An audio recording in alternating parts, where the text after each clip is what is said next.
Welcome to Elevate Your Game Business and Mindset Talks. I'm your host, Chris van Dijk, and today we've got somebody who's got some really cool stuff to talk about. Fascinates me about the world of AI and software with automation.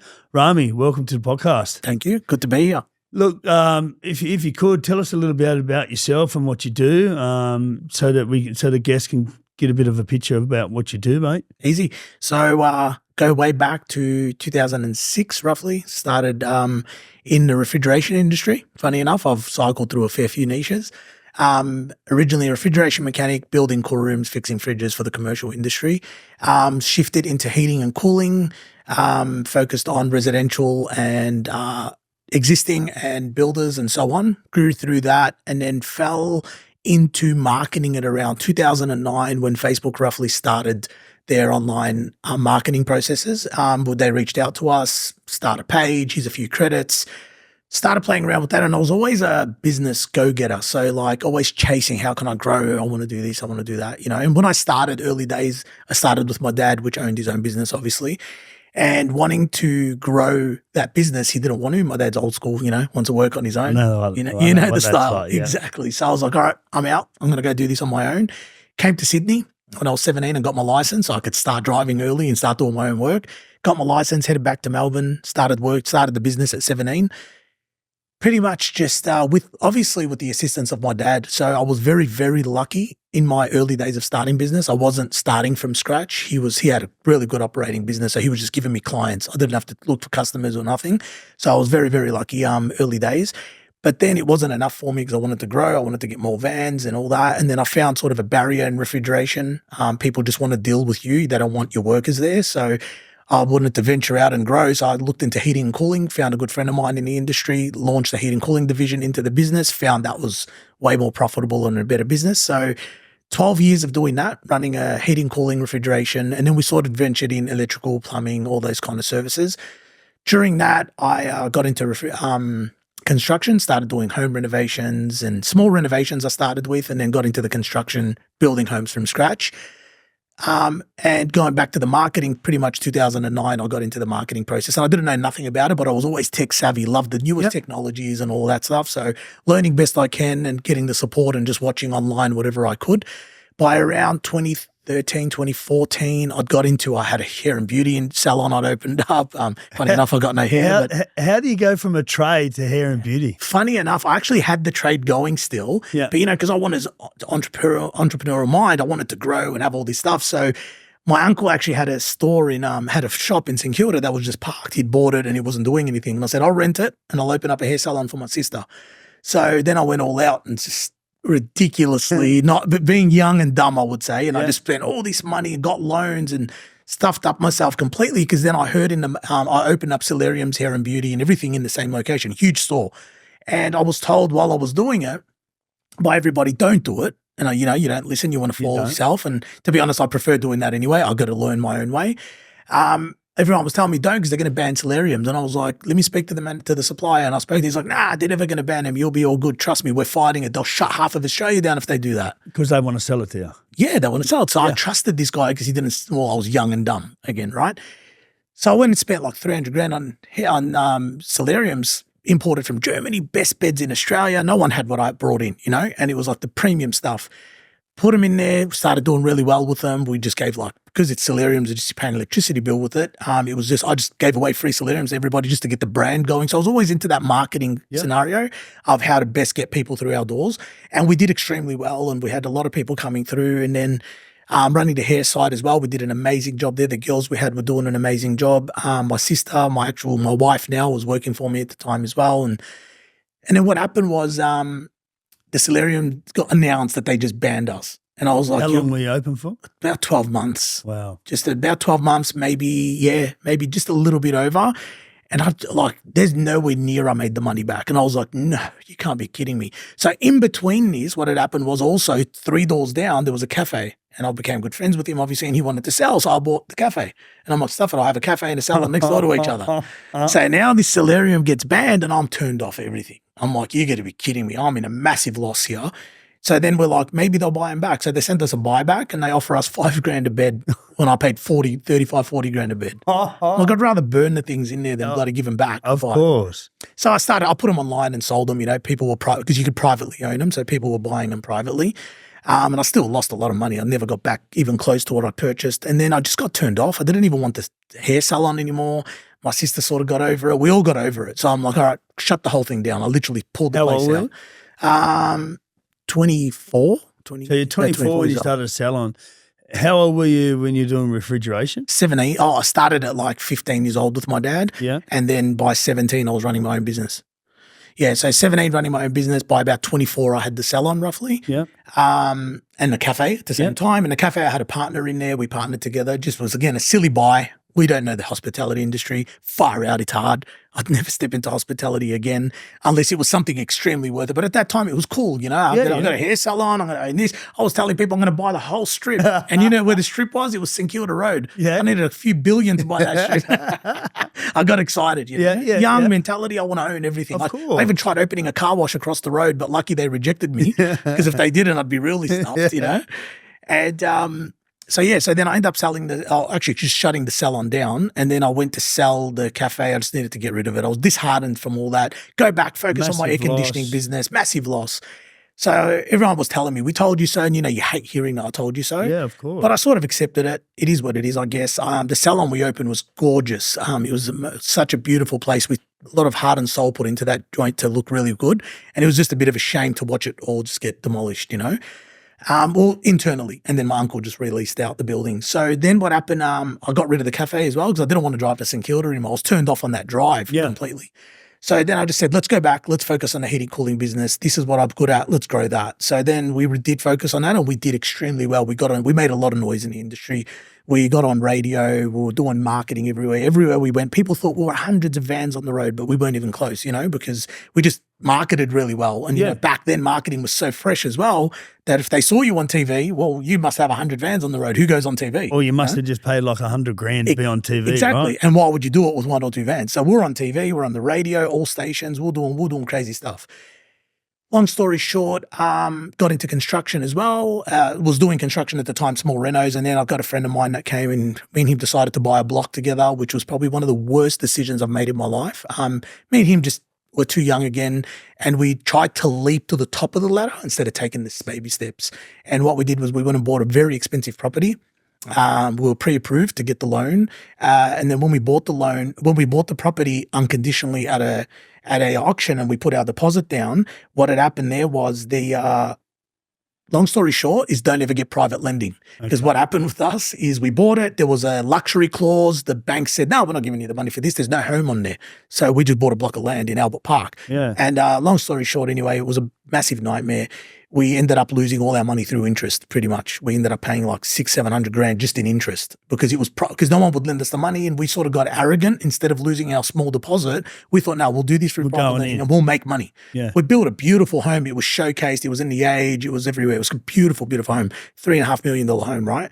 Well, that's what it was meant to be worth, $3.5 to $4 million when we purchased. But the problem is because we fell in that problem with the funds to build it and the banks, it dragged on for 2 years. And in that 2 years, the market took a massive dip. So we bought in the peak of the market, sold in the lowest of the market. So we lost, I think it was just under 1.4 million on that project.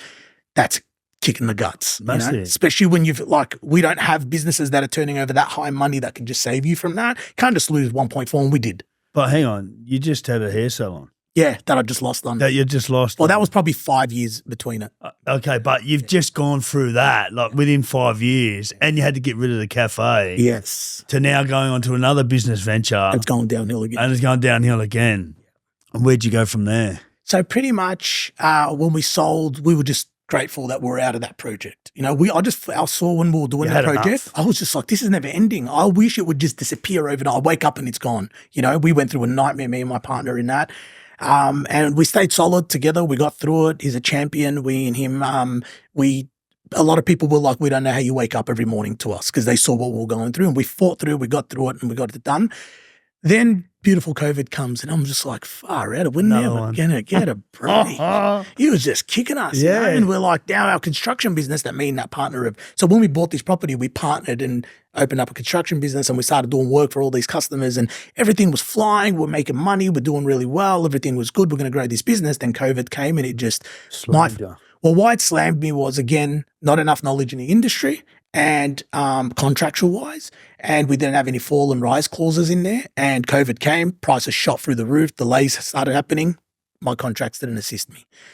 Thankfully, I had some decent clients that I was working with that sort of worked with us, but there was no saving us from that. I saw it was going downhill, but I'm the type of guy who doesn't quit. So it's not like I say going downhill, let's stop. I just said, let's take it all the way to the bottom of the hill if we have to, but let's try correct it somewhere. And unfortunately, we didn't correct it anywhere. It just got worse and worse, because what happened was COVID ended and the repercussions of COVID caught up, and that was even worse. And we thought when COVID ended, it goes back to normal. Obviously, no one knew what's going to happen. And but for those that are listening to that don't understand the construction industry, right, a lot of clients and accounts are on 30-day terms. Oh, yeah. So some on 60. I mean, some clients aren't paying some for on 90 days, right? Yeah. So you get the job. You may or may not get a deposit. Most of the time you don't, right? With construction building, you do. And my industry, we do now too. You then purchase the materials. You then get ready to gear up to do the work. So you've then invested all this money and some in doing what you've had to do. Government comes along, puts the brakes on it, stops you dead in the water. So you've now got all this stuff that nobody's paying you for, that you've expended all this money for. Yep. And then they give us some subsidies because you would have got some money from the government as well, like we did. And that only gets you a certain amount. Oh, it's nothing. But then as soon as they turn the green light on, they turn the green light to say, go back to work, but they stop the money and you got to wait another 30 days to get paid. So it's kind of like they choke you. Exactly. And your clients aren't paying you because so you're kind of stuck. So for those that don't know, that's sort of what happens, right? Exactly. You literally said it word for word. And it's an absolute nightmare because now you're playing catch up. Yeah. And catch up financially is the hardest thing you can do because you're still moving forward. You still got your overheads. You still got your operational expenses, but now you got all this stuff you got to catch up on. You can't catch up. So we got to the point where we're in a bit of trouble, and the best decision was to walk away from the business. We were sort of forced into it by the ATO, but it forced at the same time as liquidation. We'd sent the company into liquidation around June last year. My accountants looked at it. And the information I was receiving from the consultants were just like, this will take you 10 years to make. It's just impossible. You've fallen way too far behind. And I was like, well, there's a bit of people we owe money to. So what do we do in these situations, right? But it's like, well, you're only going to owe more people money then. So why don't you stop here and then do a plan? And then that's what we sort of did. We've sort of got a plan that we'll exit that, we'll solve that problem. And ATO, that's it. It is what it is. You guys put us in this situation and now you guys are ruining us in it. And unfortunately, there's a lot of things out there set up to push you down more than help you get on your feet. Of course. So we learned a lot from that. That was a massive lesson for us. We already had learned a lot previously, but now we're in that cycle of catch up. So we couldn't do anything about it, right? So then we decided, all right, any new businesses we're doing, we're going to make sure we focus properly. We've learned a lot. It's been 20 years of business now. We know where we went wrong. Yes. Use those wrongs in the new businesses to start at zero, but actually don't go through that process ever again. And that's what's sort of helping us now. Yeah. And then as I mentioned— Are you still partners now? No, we were just just the construction was. Yeah. And he's doing construction now, and he's just done the smart thing, kept it small, balancing himself, just trying to make ends meet, And he hates the industry, not going to lie. When I do speak to him still, we're very good friends still, and he always mentions how it's just tough. I want to do something else. Where I'm lucky is I have heating, cooling behind me. I have marketing. And business consulting, and then I had construction. So when I walked away from construction, all good, I'm still moving. Where right now other people, a lot of builders I speak to, even though we've got a lot of builders on our books that we do marketing for and so on, the conversation is like, I'd love to get out, but what do I do? This is all I know. Where for me, I was lucky. I had marketing back. I have an marketing agency I can manage, and I've got a cleaning business that runs a cleaning franchise, and I'm back in the heating, cooling game now. You know what I mean? So I want to ask you a question. Where do you get that from? Having the I'm not giving up attitude. I don't know. To be honest, I think it's from my dad. My parents are obviously they came here just before I was born. Within a year, immigrated from Lebanon. Yeah. My dad was in the Civil War, in Lebanon at the time, and they just got that go-getter survival instinct. So when I came here, my dad worked only for a short amount of years for somebody, and then was like, not working for somebody, went out, started on his own as an electrician, obviously at the start, and then ventured himself into refrigeration. And it's just, I've got and his you passion. Looked up to him always? Oh, my dad is my hero. You know what I mean? So my mum and dad, I would say, like, they're the ones who've always been, they've always had my back from day one. No matter what I went through, it was never like, what have you done? It was like, what do you need? Yeah. You know, we're here with you. Don't worry, we'll get through it. We'll get through it. Be honest with us. Just tell us what's going on, and we're here to help. Oh, you. man. There's nothing I don't think I've done in life that my parents don't know about, because that we were friends more than parents, you know what I mean? They were more friends to me than my parents. So we're able to talk about everything. In any situation I fell in, they were there to pick me up. There was never a stay there, you don't learn. It was like, we know what you're trying to do and we want to support that, you know what I mean? All the time. So a lot of situations I was in that it breaks my heart sometimes when I think about the stuff I put them through. Yeah. And I'm just like, far out. Is that what I did to yous? Like, yous are loving people, man, because most people out there would have threw me on the street, you know what I mean? And yous just supported me through it all. And it's like, far Makes out. you grateful. Oh, right? grateful beyond the word. And it's taught me a lot how to be with my kids, you know what I mean? So it's helped a lot in that sense, where raising my kids now through what my parents didn't know that they should have taught me, but I have full empathy of why they should have known that. They were immigrants from Lebanon. Yeah. My parents don't know what the streets are like here. So they just thought, he's out there having fun. I was out there running amok. You know what I mean? And it was so innocent on their behalf. But for us, we know what's going on. So now we get to fix that generational issue, you know, and a lot of people don't do that. A lot of people get caught in that, I was raised like this, I'm like this forever. Absolutely not. Every generation needs a break. You need to break the cycle in what your parents had and they taught you. Now you break it and teach someone something better. And if you keep doing that and bettering, have you seen that meme that went around where he talks about, I can't remember it word for word, but he's like, you know, my grandfather walked to work, my dad. Ferrari. Yeah. Exactly. That meme right there was like, when I watched it, I'm like, far out. That's what I'm trying to make sure it doesn't happen with us. You know, my kids are going to grow up and save their own money. You know, my parents were buying me cars as soon as I got my license. Here's a car. I broke the car. Here's the money to fix it. You didn't teach me financial literacy here. Yep. Like, I was not financial literate at all. I did not understand what money meant anymore, because I just ask you and you give it to me. So if they said, no, go work, save the money and fix that blown engine yourself because that's your product, I would have had to like passionately do it. But they didn't. They thought they're doing a good thing for me. Well, you'll probably find that they were actually doing one thing better than what their parents did for them, right? Exactly. And now you are wanting to do one thing better for your kids. Exactly. And nobody gives us a book on that, do they? No, they don't. And it's a cycle that the way it works is like people like you and I that want to actually go and self-develop, we learn that way. Yeah. And most people aren't self-developing. So what they're doing is like, this is what my parents taught me. This is what I did. That's how I grew up. So I'm going to do it. Well, it shouldn't be that way. Go self-develop and learn what this new age does. You know, everyone talks about the new age of like, this is the future. This is get with the times, blah, blah, blah. Well, you're not getting with the times with your personality and growth and with your family. Yeah. Don't worry about what's happening externally to you. Worry about you and your family. You know what I mean? So yeah, going back to that, I was very, very grateful for what they did for me, and they are my backbone. And that's what sort of helped shape you be that person to go out and get it. Now, you've lost your hair salon and you just lost your construction business. Yeah. You would have gone through a few dark times, right? It was a tough time when I was going through it because it hits your ego and you're like, I always said this will never happen to me. And then sometimes you got to be reminded it can happen to anybody at any time. It's life. The biggest heartbreak for me is letting other people down. Me personally, man, you throw me in the bottom of a well, I'll climb. I'll get my way up there. It's the people that are down there with me. How many can I help that I took down with me? So that's why I have that mentality of like, regardless what's happened in life, whoever I've affected, I'll solve. But me personally, I've got my own way of climbing. So if it's only on me, I'm all good. Yeah. So that was sort of the effect. But then a few months in, I noticed how much support you get out there when you're very transparent with people. So we kept open transparency with everybody, kept communication. And from there, it was able to be like, oh, this is actually easier than I thought. And that was probably a great decision what just happened because it got us out of a bigger problem that we were going to be in. And then we were able to see the light on better businesses. We were like, far out, I was neglecting this business for that. You know, it's unfortunate. I was putting myself in a deeper hole instead of I was in growth mode going downhill, where now we're in growth mode going uphill, you know? So that's why I realized the world, what it actually needs and what I'm really good at. So we said, let's shift our decision to what are we really good at? And I'm extremely good at marketing, business consulting. And when I say business consulting, I don't it's just operational stuff. You know what I mean? Operational tech stacks, marketing, AI.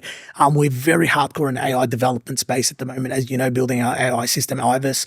And we want to revolutionize the world. I've realized how many small businesses I've helped just in Melbourne, Sydney, Queensland, Perth, whatever. And I was like, well, I could take this to the whole world because we are doing things that can change the game. And I was worried about building one person a home. I could build the entire world an agent, a product, something that can actually change your life personally and in business. And then we realized that's what we're passionate about as well. So, and we're really good at it. You know, we say at Consultex, why choose Consultex? Because we are the best. There is no one in the market better than us right now. You know what I mean? So I just want to go back to your mindset for a minute because I can see that you exude passion, right? You love what you're doing, and that's another reason why I wanted to get you in here. I see some very big similarities with yourself. You're an entrepreneur. You're a go-getter. You work really hard at what you're doing, and you don't give up. Yeah. But when you go through those tough times, sometimes it's hard as an entrepreneur to find that positive mindset or that thought. What does Rami do? How can what experience can you give to other people to say, look, when you are going through those tough times? I mean, you just lost a business. And you flipped it on its head, and you're walking. And the way I reflect back onto something that you said earlier. You know, if it's you at the bottom of the well, I'm all right. I've got a saying, right? I'm going to drive the car until the wheels fall off. Yeah. And once the wheels fall off, I'm carrying the bastard on my shoulders. Guaranteed. Do you know what I mean? Yes, like, I'm the same. I can live and eat 2 minute noodles and sleep on the floor. I don't care. And I think, when you are taking risks as an entrepreneur, you have to go in there all in. 100%. 100%. How do you stay positive? It's a good question. When you're going through those hard times, tell me. So the simple way to put this is I've got a saying that there ain't no secret source guru bullshit with me. There ain't no like I've got this secret that I do, and there doesn't exist that secret. It is, to be honest, I actually believe you're going to be born with this because I've met so many people. My network's huge, and there's so many people I speak to, billionaires, people worth hundreds of millions, people worth $1 million, people broke. Yep. And I see broke people with absolutely the best attitude in the world, and I see multi-millionaires with the worst attitude. And it isn't luck that got them there, but it was ease of passage. There was a parent behind them that could help them get there or whatever. And some are just I actually got to say luck because they just got there. But that attitude they've got, it's like, it's not going to last and it's not going to continue. It's not going to outlive you. So you'll probably lose it in your lifetime or your kids are going to burn it to the ground because you don't have that passion in you. So I do believe that fight that you talk about, you have to be born with it, right? And for me, it was like every time I got hit down, it was just more of a challenge to go hard. You know what excites me? When something comes to me that is challenging me. So where I get bored is I get bored when something's going good. Yeah. So things are going good. I'm like, this is not good because why is it going good? I need to be challenged with something. And the best way I work, funny enough, actually a friend of mine identified this and brought it up to me, is I work well under pressure. If I have ease, like if you give me a task that I've got to complete for you in 5 days, I'm going to do it in the last hour of that 5th day. Like your school homework. Exactly. Assignments at high exactly school. Right. Exactly how I was, right? Even though I never did homework, I failed all that, right? But funny enough, I need that pressure because when I'm under pressure, my brain thinks at its million miles an hour. I'm a very, very fast mover. Like talking with you with your tech stack and getting you on board in that average, any person in our position that's a partner like us and wants to onboard you to what you're doing, 3-month process. I told you 2 weeks today, didn't I? Yeah. We'll get it done in 2 weeks. Even if I'm working to the last minute, last hour, me and my team, we're going to make it happen. And I create that pressure purposely because if I said 3 weeks to you, you'd still be all good with it. Yeah. Why did I create pressure for 1 hour, for 2 weeks, sorry? You know what I mean? I did that purposely because we want to achieve in that time. That's the kind of person I am. Move quick, get things done properly, and have a system behind it to help us move quick. So what keeps me going is actually when I do get hit down. And like I said, when things are going good, I get scared by that because maybe I'm not used to things going well, but I'll get bored very easily. There's a lot of people I've spoken to who have done massive exits and they've left their businesses and they've got all this money now. And do you know what their answer is every time? This has been the worst time of my life because they're bored. Yeah, wow. They're like, I exited, I got all this money, but I'm not doing what I love. Yeah, I could go on a holiday, but how many holidays could I go on? I could spend all this money, but who cares about that? I need something pressuring me. So what they do is they re-enter business and they find challenging businesses. And to be honest with you, a real entrepreneur, that's what they should be doing. You know, they say work-life balance. Yeah. I don't have a work-life balance. And the reason why I don't have a work-life balance is I don't believe it exists. My work is my life and my life is my work and my family is my life. All of it's my life. Yeah. I don't need a balance there. We find and work things out, you know? Entrepreneurs, there is no balance. No, you can't. It's 0 to 100. It's either 100 or it's nothing. Exactly. There's no in Well, like between, that right? saying goes, I can't complain that my plate is full when I said I'm hungry. Yeah. You know what I mean? If I'm hungry to get to build this empire and build this world, why am I going to complain about anything, you know?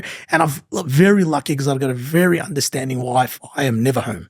I am at work from morning till 10 o'clock at night, 5 days a week. On a Saturday, I'll still get home late. I'll give them Sunday. Sundays for my family, that's it. Because it's like, let the world stop on that day for me, you know? Even though my brain isn't stopped, but at least I'm not at the office, you know? But Monday to Friday, it's my kids, I neglect them. But in all reality, what I'm doing is for them. And there'll come a time where they'll be in the office with me all the day, all night. You know what I mean? Yeah. But they'll grow up and they'll also see, look what Dad's created for us, you know, like he sacrificed all this for us. Correct. And I'm not doing it for them to grow up and have freedom. I'm doing it to grow up and follow that path. Yeah, but it's. I think you're also doing it to. Well, I know I do it for them to see you working hard and go, that's what my dad did. Exactly. And follow those footsteps. And that's what I'm going to expect. Like if you've got a daughter, yep, I do. Yep. She gets a partner. Yep. She's going to look up and judge him by how dad was. 100%. And my dad was hardworking. Well, my dad doesn't yell at me. He doesn't smack me. You know what I mean? He treats me with love and respect. Guaranteed. He's such a hardworking man. I see his relationship with my mum. Yes.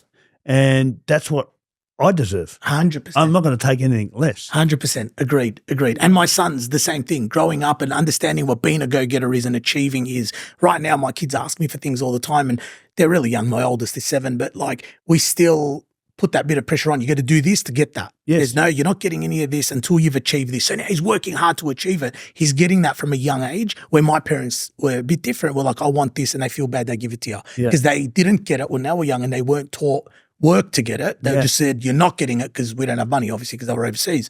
Where here, they were like, we got that money, buy it for him. I don't want him to suffer like us. Where I'm like, you bought it for me and you stuffed me up because I didn't learn what hard work is. So now I'm going to do it to my son. So I saw the cycle and I accept it. Yeah. Now I'm just going to make sure that change works well so my kids don't grow up and think everything's a handout in life. You know what I mean? It should be work for it and appreciate it. You know, when you buy something with your own money, you really appreciate it. But if I bought you a gift, who cares if you lost it tomorrow or you threw it over? You know what I'm saying? So teaching them appreciation is one of the most important things. Value, exactly. I mean, a lot of people these days feel entitled. Yes. You know, and I guess the last thing you want is knowing you had to struggle. Like, okay, as a child, you might have been given things. Yeah. But in business, you've had to struggle. Oh, hardcore. For everything you've got. And worked your ass off. Yes. And the last thing you want is your kids to grow up and feel entitled. Oh, we can just get that. And they don't value. Oh, it ends with you now. Yeah. And the cycle of going back to nothing happens with your kids and you don't want that. No, of course. You want whatever you build. I've got this thing, though, anything I build, I want it to way outlive me, my family, and go on for generations. You know what I mean? Funny enough, talking about that is my family, my surname is Adra, and in Lebanon, we had the biggest soap manufacturing company in the Middle East. And it was like that was huge. This thing was monstrous, right? But then my dad and my uncles tell me the story that as soon as my great grandfather passed away and he wasn't running it anymore, my uncles took over. All the brothers, my grandfather and his brothers were all like in France, in the Emirates, Saudi Arabia and all that. They'd moved on. They didn't take over the business and then it just got shut. But it had gone on for like 6 generations. You can actually Google it now. Oh, wow. And you can see a full history on the Adra soap, how it distributed to the entire Middle East. But as soon as it got to the kids that got to live large, my grandfather never worked a day in his life because he was the oldest and the family just fed him because we got money. You don't need to work. So as soon as it came time for them to take over, they were like, stuff that. And they just closed it down. How do you close an empire like that? And I fear that ever happening. So I'm teaching my kids so they even teach their kids the same thing. So I can tell you now that mindset that you got, that's only in the top 1%. Oh, yeah, guaranteed. Because I was at an event with Bobby Castro, Bobby and Sophia. I don't know if you know Bobby Castro, I've heard of him. But they owned a health care business. I think a whole lot of chemists, etc. They exited their business for $1 billion. Wow. and they've got a property portfolio of over $750 million. Amazing. And both Bobby and Sophia, their mindset is exactly what you're saying now. Yep. Is about the generational wealth, trying to make sure that they teach their kids and their kids teach their kids, so that they have worked so hard for what they have now that it's going to go on for the generations, because they don't want to happen what happened with, like your sofa factory. Yeah, exactly. Because it's sad. Exactly. You bust your ass for it. Exactly. And it just goes like that. Yes, 100%. And that's where you've got to make sure that the cycle doesn't change. So you've got to put it into the vision. Yeah. If you just say it and you're like, hey, kids, when you grow up, make sure you teach your kids to do it. It's not going to happen. You've got to put it into the vision that everybody in the business is living it. Maybe the employees we got, their kids are in that business still, and their kids in the business. So you're going to have the vision, not just for you, for the company. I always tell everybody, in a business, it's not about any of us. It's about that brand. Yep. And if you focus on the brand, and like, you know, they say in Japan, the longest running businesses in the world are from Japan. There's companies running for 150 years. 1,500 years, sorry. There's businesses that are in Japan that are 1,500 years old. Because they look after their employees. Exactly.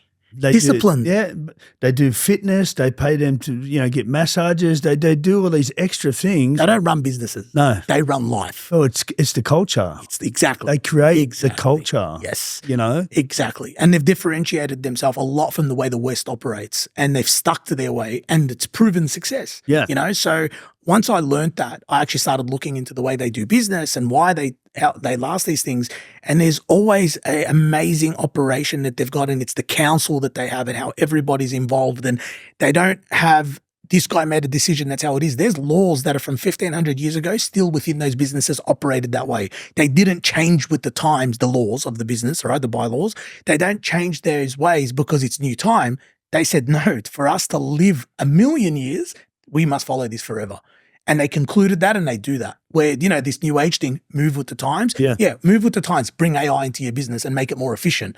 Don't go changing the way you operate, though. No. Don't change the vision. If it's real, stick to it. Keep your morals. Yes. Keep your vision and your mission statement. Know what your fundamentals are, and don't sway from that. 100%. Because, stats are like businesses don't even last 12 months. And there's certain stats that businesses don't get to 3 years. But then going to 10 years, we're talking like 10%, I think, of businesses make it to 10 years. Not even, it's less than 10%, make it to a 10-year span, And then once they hit 10 years, it drops to like 1% that even get to 12 years. Yeah. So it's crazy. But then you're talking to companies that are 1,500 years old. That's insane. Yeah, it's crazy. And it goes to show you how you can't focus a business's growth purely on the fact of the current vision. It's going to be a vision that's generational. You know what I mean? So like we were talking earlier today, there's 90-day sprints that you do within a business's growth, but you got to have generational mindset. You know what I mean? Why are we doing it, and how can it benefit for us forever?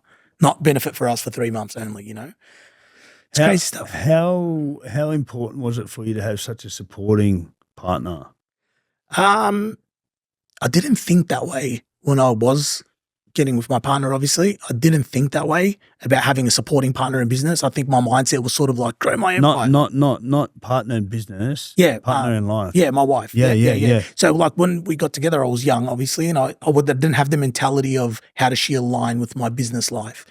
I just did me, and I was very lucky enough to get a wife that accepted me for who I was, understood, and I worked these hours back then. At 20 years old, I was in the office till 10 o'clock at night. So it's not like I started doing this recently. From 19, 20 years old, I was staying in my office till 10 o'clock at night, building processes and systems that can benefit me to grow. So when we did get together early days, that was normal for her, and she accepted that straight away. And then when we got together and we got married and had kids and all that, nothing changed. And she's extremely supportive. She's an amazing mother to our children. How important is that to you? How important is it that she is like that? Now I see how she is. You the value appreciation level, oh my God, I couldn't tell you.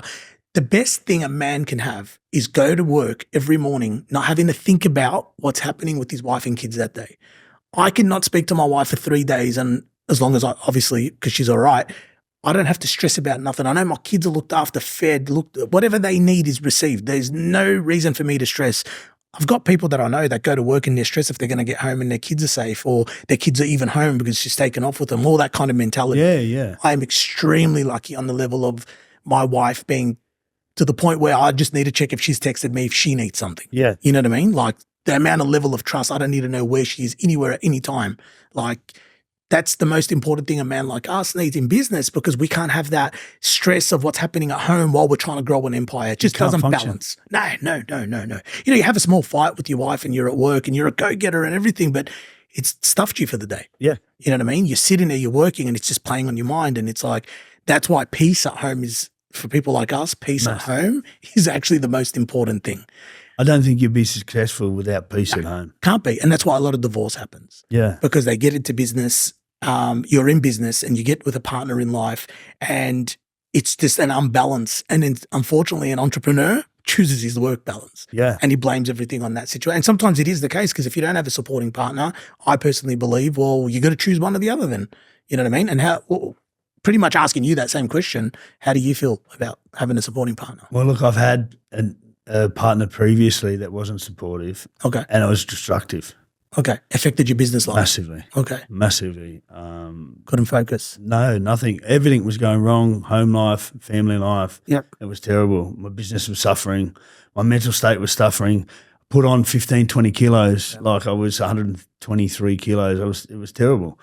Having a supportive partner now, look, I'm free to do what I need to do. Yeah.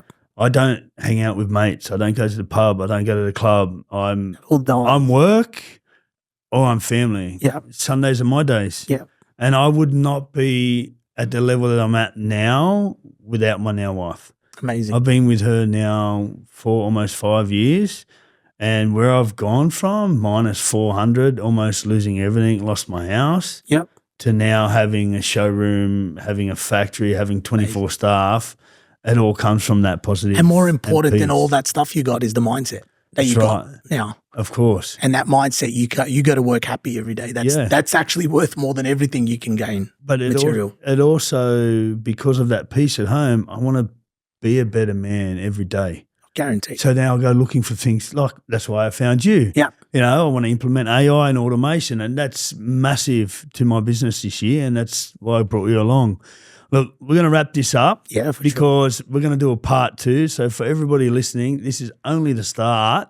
I can't wait for you to hear what Rami's got to say about software implementation, AI integration, chatbots, the whole lot. Like, you have to keep listening to this podcast. Amazing. Can't wait for it. All right. We'll talk soon. Done.